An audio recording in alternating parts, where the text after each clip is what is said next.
है। इस ट्यूब की सिलिकॉन में मैंने थोड़ा मिकदार में मिट्टी का तेल इस्तेमाल किया है इसे पतला करने के लिए, और माइका पाउडर इस्तेमाल किए हैं इसको कलर डिफरेंशिएट करने के लिए।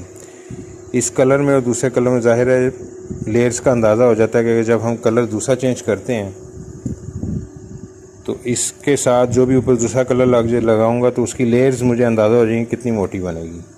तो अब इसको बिस्मिल्लाह करते हैं। सिलिकॉन मैंने तैयार कर ली हुई है।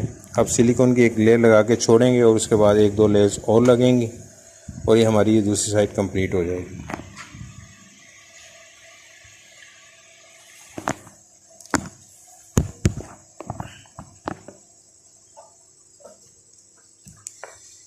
इस पे वैक्स हो चुकी हुई है। वैक्स नहीं करेंगे तो सिलिकॉन को ग्रिप कर लेती है।